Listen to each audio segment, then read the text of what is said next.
the more self-aware you are comfortable with, I don't know.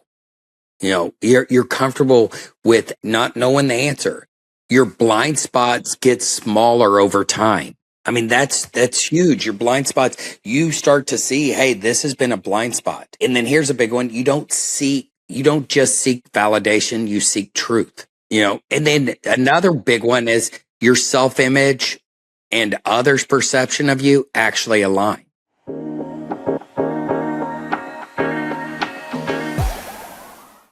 Good evening, Shannon. Good evening, Chico.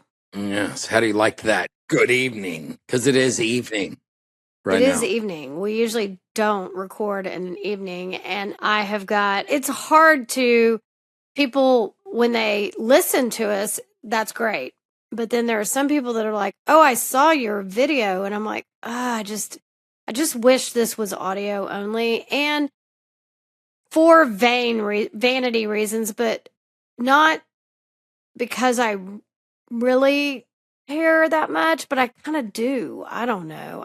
Well, I'm just going to tell you tonight, you look really good on the screen, and I like that. I like the blue. It brings out your blue eyes, and I think well, it looks good. You say that, but I got a spray tan today, okay? So I'm just going to admit that because it's been a really long time since I did that, but it's been kind of rainy and gloomy, and it's May, and we're going to Austin, and I just needed a pick me up. And so when this episode comes out, we will be back from the University of Texas graduation. Our youngest is graduating. He's college, yes. He's walking across the stage. He does have 2 classes, but he'll get those done here this summer. But I mean, I am so excited. I'm really excited about him, but I don't really want to talk about that. I want to talk about this spray tan that I got because, like I said, I haven't done it in a long time, and it's come a long way. And the people that do it are you cannot be modest at all. Like, it is like so intimidating. And so people that are listening. Wait. Talk to me about that. I have no idea. I'm going to. I have no idea. When you say not modest. Will you stop talking? Stop talking, and I'm going to finish. I mean, this is where I'm launching into a story. I'm framing it up, okay? So just hold on a second. So this is where self-awareness will come in. Like, I was very self-aware of myself. So I made this appointment, and it was in the Village, the newly remodeled, Village little stores and stuff, which is a little apartment complex. And it's actually a huge apartment complex here in Dallas that has been around since the 70s. And they have recently redone it. It's cool. I liked it. So what? Don't tell me to land the plane. This is interesting stuff. Yes, you did. If you're watching, I knew what you were doing, and you were chewing ice, which is annoying.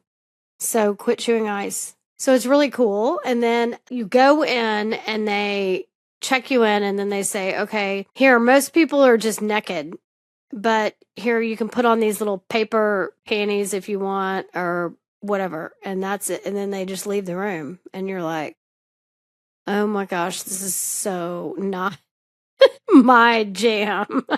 But so professional, so good. Anyway, it was a great experience. And then that would be total my jam. I'm all about being naked. I know, but you have too much hair to be self-tanned. And you're tan man anyway around town. People are like, oh my God, you're so tan. Yes. So, you don't need it. Anyway, all to say, it was a kind of humbling experience today, but I felt good about doing it because I was self-aware or whatever. But anyway, I do like that story, and I thank you for that story. And that you did a good job. But I just want to give a shout out. We don't have to talk about it, but we got a lot going on. I mean, we're going to this big fundraiser tomorrow night, and we're leaving from the fundraiser with our bags packed because on Thursday our son graduates, and we need to be at the place at 11 in the morning. So we're going to get into the hotel late, 1 or 2 in the morning. Man, I'm landing the plane. Yeah, I mean, who But cares? but the No deal one is, cares about our travel plans. No no one, one, no one cares. no one But cares. But I do want to say this one thing. You make me laugh. I mean, there's something that's changed in you, and you're direct as no, all I've get up. always been funny. I've always been You're funny. So funny. You're that funny, hasn't but you're a changed. lot more direct now. Yes, I am. Yeah, and I appreciate Yes, that. yes. It's a lot of self-awareness going on here. Well, I'm glad you brought up self-awareness. You know, that's what we're going to talk about today. It was, A little bit. Well, a lot of people don't really know what that means. So, do you want to talk about that a little bit? yeah, I do want to talk about that because, I want to frame it up as like a lot of, it's crazy. They did a big study, asked people I love it when you say how, they. I will love it when you say they. Who's they? We don't even know who they okay, is. But there was a study. There was a study done. organizational psychologist Tasha Okay. Enrick led a Thank you. large study and found that 95% of people believe they are self-aware. Only about 10, 95%. That's a lot. that's the study is studying people and asking them how self-aware are you? 95% of the people they studied, and I think this is true, believe they're self-aware, but only about 10 to 15% actually meet the criteria when measured objectively. That's a huge gap. Well, what's the criteria? Well, So that we can they see look our at it. listeners and myself, if I can see if we meet the criteria. So what they came up with, what these psychologists came up with, was they distinguished between 2 types of self-awareness: internal self-awareness, understanding your own values, emotions, and patterns, and external self-awareness, understanding how others actually perceive you. But what they found is, but most people are weak in both, especially the So external side. we in both, like how you perceive yourself and then how others perceive And you. understanding how Are others those the two? perceive you. Those are Yeah. the 2. Internal self-awareness, understanding your own values, emotions, and patterns. And then Yeah. external But that's how self-awareness. you understand yourself. How do you present understanding yourself, right? And then external is understanding how because I can others tell you're actually reading. perceive So you. let's Yeah. make Does that it make sense? clear. Yeah, how you understand yourself. I mean, with those And how categories, and then how you see other people, others actually perceive you. how others actually perceive you. Yeah. Yeah. And so most people are weak in both, especially on the external. So the deal is, Well, that's how really people hard. perceive us, Yeah, that's really hard. but here's the deal is, what they found when they started digging into this, they found that we think we're far more consistent, rational, and self-knowing than we actually are, and so it's become Self-knowing to other people? I don't. to other people and to ourselves. Okay.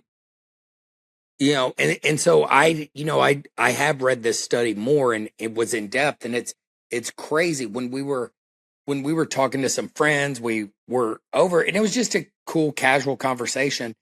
And, he asked me, and I was a little off. I said, in my belief is 95% of the population is not self-aware. So how is that off?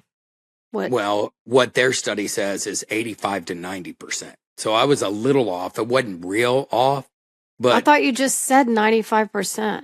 I told our friend when we were with them. I know, but I thought in the study that you just read, you said 95%, because I said that's really high. You said 95%. I said 95% of people believe they are self-aware, but only 10 to 15% actually are self-aware.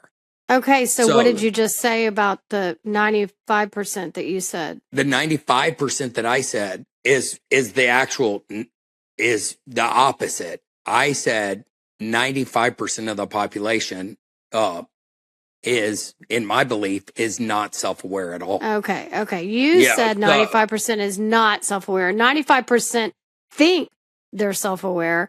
Yes. But you said actually 95% is not self-aware. Okay, And so got I it. said only 10 to 15%, from their study. So I was off a little bit. I Okay, still. but you just did number salad with me. So Okay, so let me break I it can down. imagine. No, I got it now. No, I got it now because I clarified. Okay. I got it. But you were No, doing when number I was salad. talking to our buddy, he goes, "Wow." He saw it as kind of discouraging. Here's how come we're talking about this is because I think most of us are not self-aware at all. We're not internally self-aware or externally self-aware. Until you actually do some work and unpack and see what your drivers are, see what your triggers, your activators, your medicators, lots of different things, see how you respond, you're not really self aware at all. And it's crazy. Did you know that when you were in kindergarten, that your teacher wrote a letter about you? I don't know if she did it for everybody, but it was in a box of stuff that your mom gave us, but your mom had told me about it. But I think it was a kindergarten teacher. Did you But find do it you remember? recently? Oh no, I don't know where it is, but I heard about it and then I did actually see it. Your mom was telling me about it and then I actually saw it and with my own eyes and I was like, "Oh my gosh, yeah, I forgot that your mom had told me that." But do you know what I'm talking about? It's a letter that said Yes. I don't think it was that kindergarten. you were you were little. I mean like little. Yeah, okay. Young. And either the teacher or Sunday school teacher, I don't know. Do you remember that said you were Yeah. so self-aware for your age? Like you were so self-aware. I didn't really, I mean, I knew it was a compliment, but I didn't really know what it meant for someone that young. I mean, the teacher felt like it was important to bring up if it was a teacher or whoever it was in your life that felt like it was kind of miraculous that you were as self-aware as you were as a young boy. Yeah, let's maybe unpack that. But what I really want to focus on is there's a lot of areas that I'm not. I don't have any gifts in many, many areas. But if someone was to say, "Hey, you're self-aware," if someone said, "Hey, I'm smart, I'm really good at math, he knows numbers, he's well read, he can speak well," those are all great things.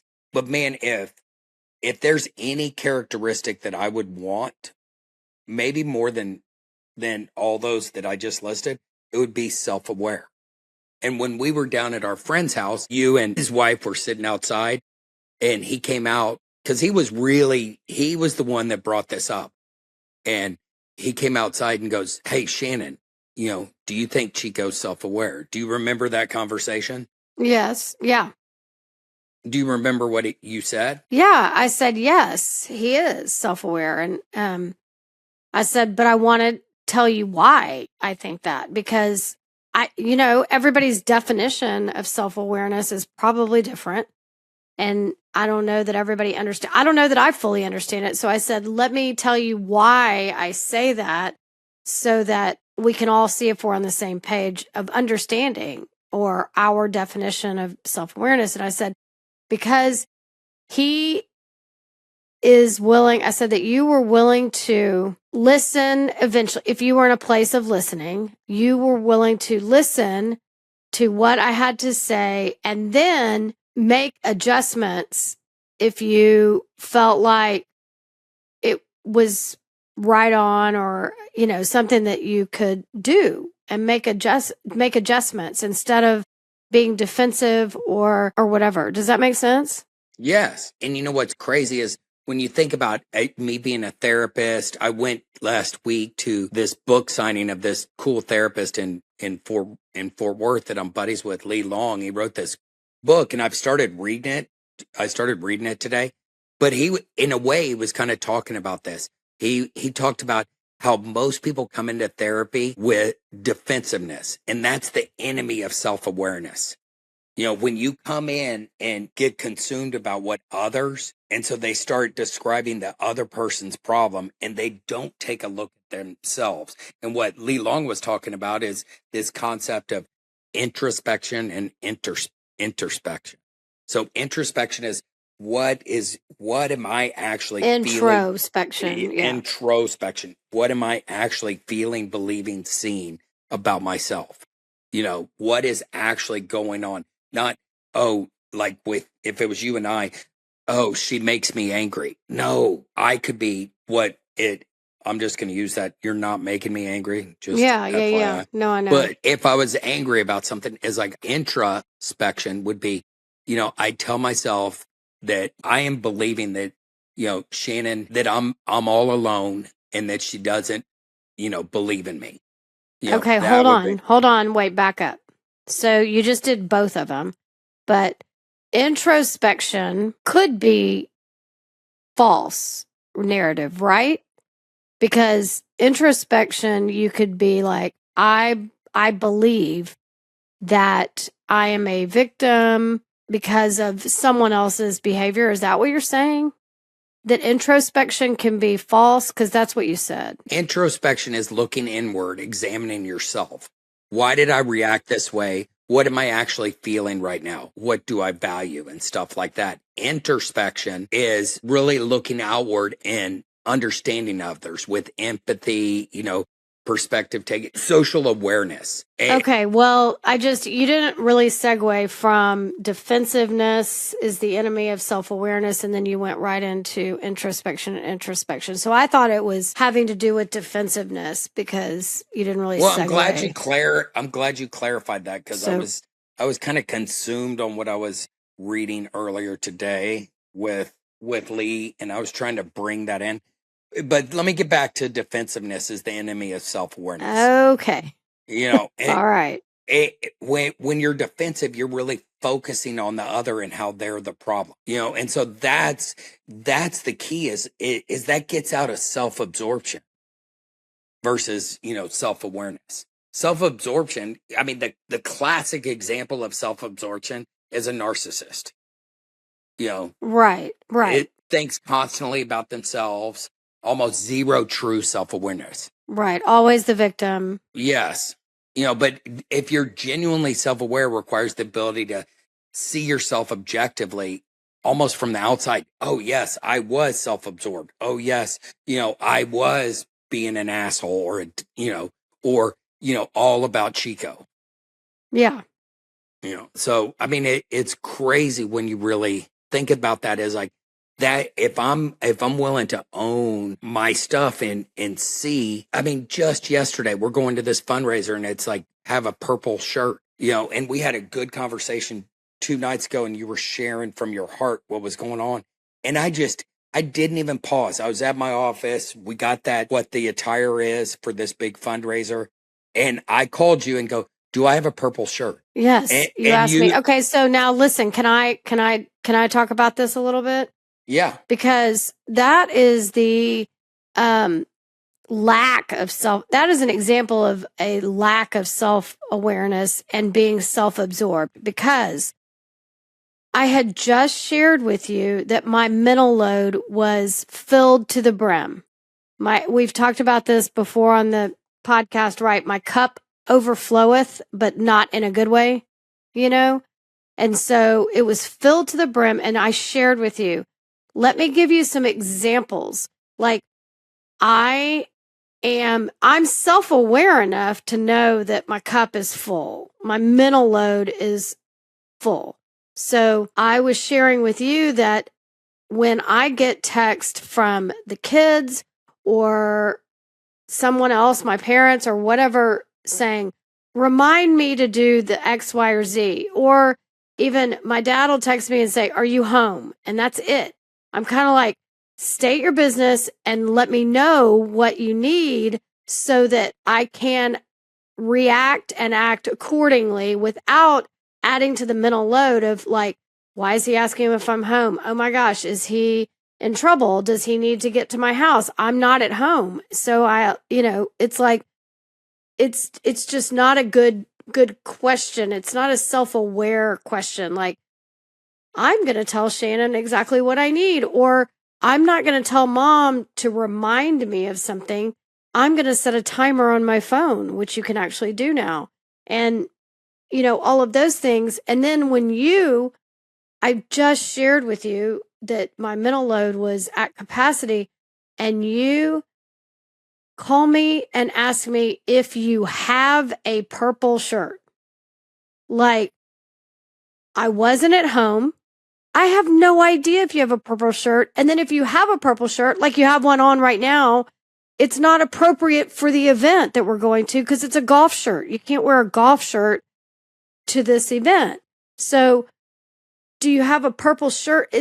Do you see how my mind is already just going in a million different directions? Then I can't help but start to think of places you can get a purple shirt in 24 hours, which is basically what we had. So I call you, you're direct with me, which I appreciate. And you didn't bring up that you just had this conversation with me the day before. We're getting ready to see each other in a couple hours at the office. I get my sandwich and I come to you and go, I was so self-absorbed. I got to this place of honesty in the sense of, I was honest, and really owned my part of saying, hey, I was wrong. I gave you that feedback and said, man, it was all about me. I forgot. I took ownership of how I just pushed aside yesterday's that's self-awareness. That is self-awareness. And me actually being direct is self-awareness. Yes. And so me it's just saying, I have no idea. Send. Yes. That's it. Yeah. And so it's like that concept of both can be true. There's many times I'm self-absorbed, but man, if I pause just for a second, part of myself, I don't even want to say it's part of my self-absorption, my impulsivity. I'm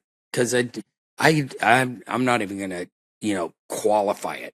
I was self-absorbed, but man, I can come back and become self-aware and recognize and take ownership and admit, where I was wrong. Well, and I think your self-absorption in that moment has a lot to do with the highs and the low, the high-low productivity, the high-low energy, the high-low maintenance, which we can talk about if you're willing to. Let's break that down. Let's break that down. Okay. So I want to, and we're going to, but I'm just going to say leading up to that, the segue is that the self-absorption is not narcissistic self-absorption or anything like that. It is a lack of self-awareness. And so you have to build self-awareness. You have to work on it. You have to figure out things to build self-awareness, right?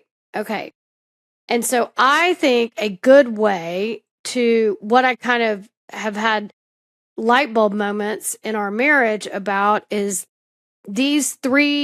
this little litmus test on how to become more self-aware. Okay. So it's 3 things. I think people fall into these 3 categories. They are either high or low maintenance. Okay. You've heard of high maintenance and low maintenance. Okay. You're either high or low maintenance. You're either high or low energy. Okay. Or so you're high or low maintenance or high or low energy. And then high or low productivity. So you either are a highly productive person or a lowly productive person. I don't know the exact, whatever, but high or low productivity. Okay. So I want to break that down. Let's just use a and word to know, game.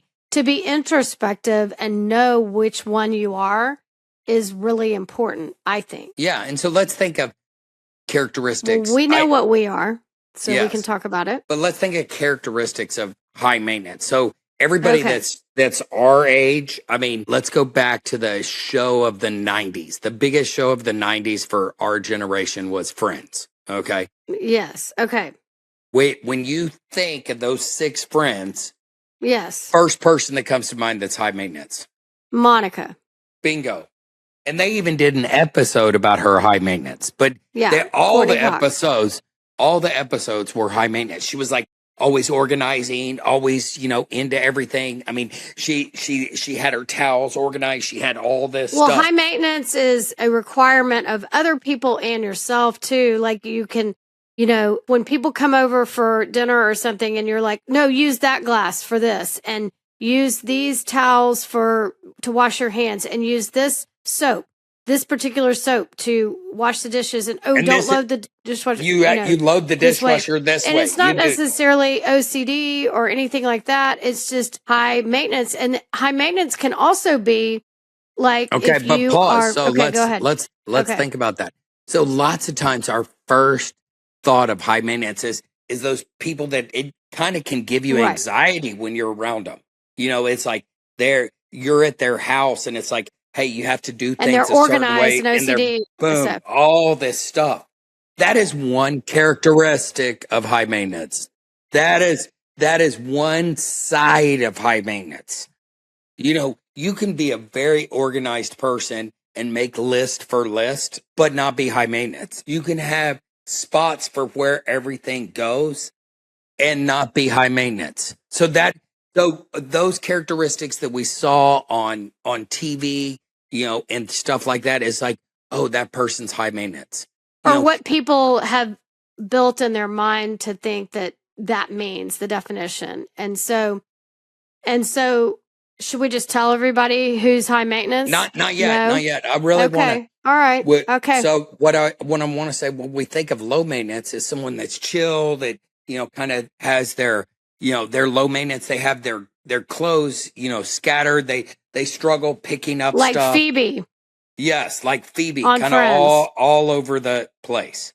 And so there's these two pictures, and I think that goes back to people being self-aware and not self-aware with our friends. Is that it's all depends on how you're defining it, what you mean. See, high maintenance, it's something different, and low maintenance is something different than just those two characters we saw on TV. Right. And those characters were Monica. It's like she's anxious, and her anxiousness makes other people anxious. That's high maintenance. Phoebe, she's so laid back and singing about cats and just kind of all smelly cats and all sorts of stuff like that. And and she's kind of scatterbrained. It's like, that's low maintenance. She just kind of goes with the flow. Right. Right. And in the person that's low maintenance is like okay, so let's define it now. Land the plane. Land the plane. This is the episode of landing the plane. Okay, so but what can high maintenance also look like? High maintenance can also look because you're if you're watching, high maintenance people are like this. They get tunnel vision. Okay, yeah. They only look through one little tube. Lens. Yeah, they only look through one little tube, and whatever's on their mind, they want to get it out, and they get hyper focused. Like let's say, like with food. Let's say with like a meal, and somebody that's high maintenance is not gonna flex on any of that. Like, so do you want pizza tonight? No. I do not want to eat pizza tonight. I will not go to a pizza place. I want tacos. Mexican. Yep. I want tacos. And I want these tacos. And y'all need to get on a particular place, because I'm from San Antonio and I don't really like, sorry, I'm making it personal. I don't really want to. So we're going to get to the point. We're going to make it personal. I am high maintenance, and I have come to see that. It's like I get hyper focused. OCD I'm not OCD. Okay. I'm not organized. I think people were already figuring that out, but yes. Okay. Yes, I think that was already being figured out. But now, so Chico's high maintenance. Now, would you? You're not high maintenance. No, I am low maintenance. Yes, so you are the most organized person I know, and I make jokes that you make list for list. You're very. Yeah, I mean, you have your calendar. You go to bed with your calendar.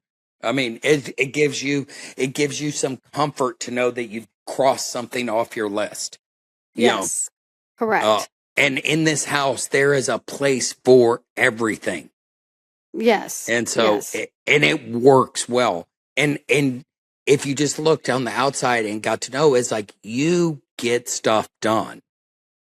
Right, but we're not there yet. That doesn't. Yeah. Yes, I do. And so, but I'm low maintenance. I can find something to eat anywhere I go, and or whatever, like whatever it is, I'm kind of like, do you want to fly or do you want to drive or do you want to take a train or whatever? I'm like, I don't know, whatever. Like, that's great. Or where do you want to? I'm just pretty low maintenance. I didn't start, doing my nails on the regular until I was a real adult or things like that. But I mean, I took care of myself, but I didn't.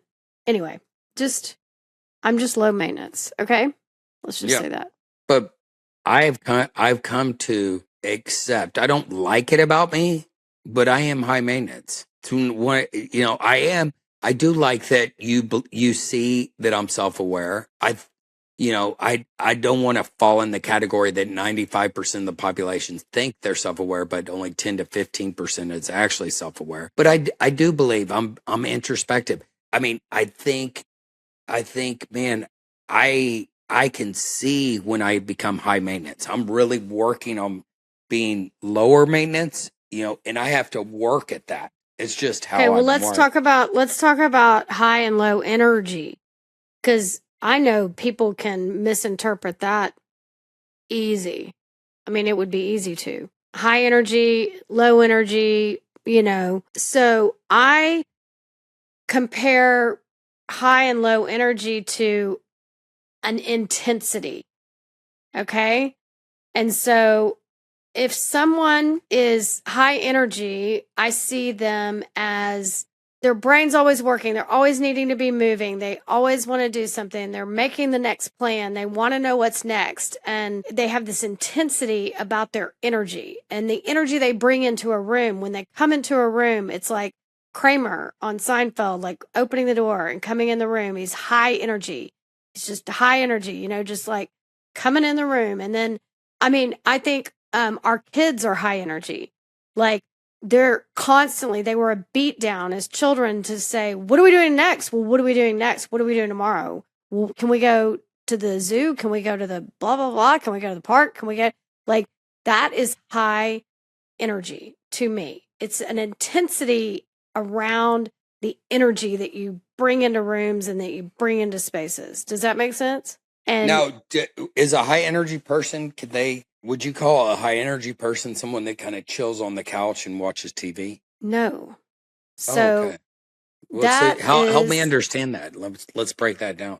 Well, that is a low energy person, because a low energy person can be satisfied by just sitting on the couch and watching TV, if that's what the time permits, or they can be high energy people don't do that. No, high energy people have trouble being satisfied doing that. Does that make sense? Okay, so I would consider myself low energy then. No. Why? I'm looking at our couch over there, and I like spending time Chico, on that couch. That is wrong. That is wrong. The percentage of time that you spend on the couch is not, it's like normal. That's when literally I beg you to normalize sitting on the couch, because you're like, I don't want to sit here. I can't sit here. I mean, let's go for a walk. Let's go do this. I can't sit here. And it's because it's kind of late now in the evening after a long day, and we have a really long 4 days. Of course you want to sit on the couch, because you are already getting distracted by doing this podcast. And you're like, okay, no, what's next? What's next? Truly. If next is sitting on the couch for you, that is not. I'm not distracted from the podcast. I was trying to give the example that sometimes high energy people, and this is what I was thinking. 4 or 5 o'clock in the afternoon, when I've been focused, meeting with people, interacting, I come home and I need to chill for like an hour or two, but I am high energy. Yes. But if people come over and just see me on the couch, they might think that I'm low energy. Well, yeah, but I am always on the couch. Not always, but people would know that I'm low energy, but they might equate that negatively, like I'm lazy, or unproductive or like depressed or sad or whatever. I mean, people, it's just the intensity. I don't bring the same intensity around my energy into a room or into a space. Does that make sense? So I hope that explains kind of so you've got the differences between the high and the low maintenance. And it's not what everybody just automatically assumes and thinks. Differences between the high and the low energy, and what everybody thinks. And then we have high and low productivity. Okay. So you would think, I would think automatically that someone with the high energy and the high maintenance, because if you're thinking about how you normally think, organized people, whatever, being high maintenance, and then the high energy, you would think that with those two things, they would be high productivity, right? Bingo. You would think. You would think. You would think Okay. the person that's Low energy and low maintenance would also be low productivity, right?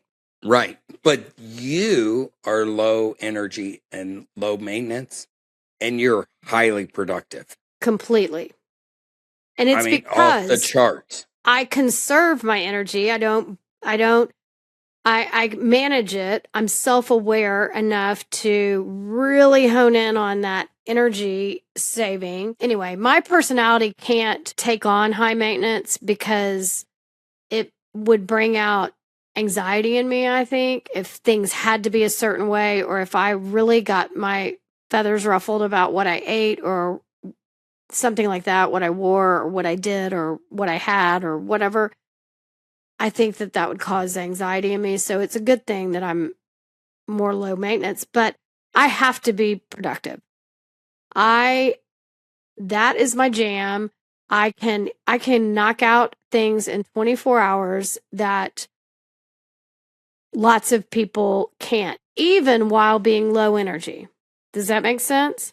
Yeah. Even while, you planned like Christmas or something when you were like in the hospital. Oh yeah. No, I was in the hospital and I planned a senior football dinner from the hospital bed. I mean, it wasn't that hard, but I was, yes, from the hospital bed. You'd almost think of that as high maintenance, but it right. isn't.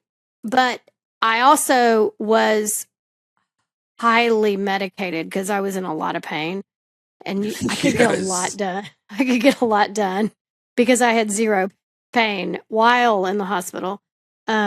So I could get a lot done, but that was still low energy because I was in a hospital bed. I wasn't even really walking around. That talk about low energy, but highly productive. So I don't know. I think this is all, if you can hone in on, if I can go ahead and own the fact that I'm low energy, because that used to bum me out when I would think about it. When I would think, oh my gosh, I can't get off this couch right now. Oh my gosh, I'm not going to get anything done. I'm laughing when we had Travis and he's 1 year old and we're in Colorado and I have him on a backpack and I'm just kind of trucking along. And he was like 25 pounds. Yes. And we're hiking up the mountain. And I remember you got upset internally that you kind of trying to enjoy. It was altitude. And I wasn't in great shape, but just had a baby. You weren't carrying anything.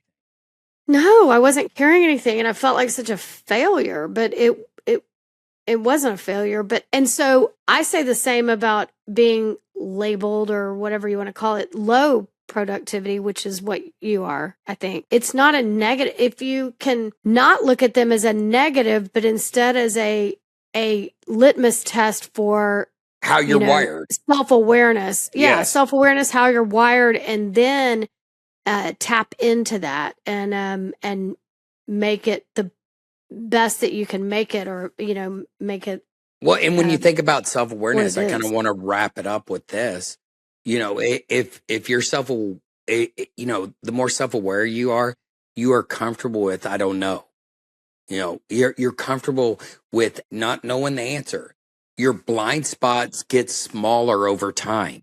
I mean, that's huge. Your blind spots, you start to see, hey, this has been a blind spot. And then here's a big one. You don't just seek validation, you seek truth. And then another big one is your self-image and others' perception of you actually align.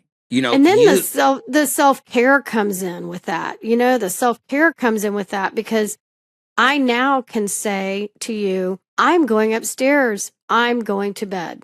Or I'm putting on my pajamas and I'm getting in bed. I don't care that it's 7:30 or whatever. I know it's not now right this second, but when it is, I don't care. I can own that. I am self-aware enough to know that I have been productive and I have, figured out my rhythm and I'm just going to do what I want to do. Yeah, your self-image and others' perception of you actually align. That's a big one. Yes. The other thing is, there's two more. You can hold yourself accountable without collapsing.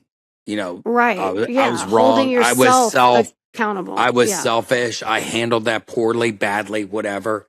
And you notice your patterns, not just individual incidents. And so like my pattern is I am high maintenance. I am impulsive.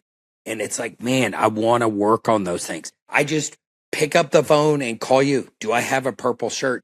That is so self-absorbed and so impulsive, but I was getting it out of here and onto someone else. And then I could fall into, if I'm not self-aware, I could fall into my old codependent patterns of, oh my gosh, he needs to know if he has a purple shirt. So I'm going to run home real quick from across town and look in the closet. And then if it's not there, like I don't think it is because I've done the laundry plenty. If it's not there, then I'll run out and find one. I'll go find one because I know how to do that. And I know, but see, here's the thing. My own. I know. And that's so good. That's yay. Bravo.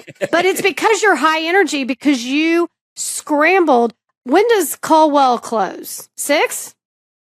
Yes. You were there at what, 5:50? No, 5:46. Okay, 5:46. He's there. And so, but that's where the high energy comes into play. If you are self-aware and you do have the energy and the intensity to, go do that, you can make stuff happen. Like, that's great. And I don't have to make it happen because I probably could have done everything that I had planned yesterday and get you a purple shirt, even from across town or whatever. I probably could have done that. But then because I'm low energy, I would have been tapped even further out.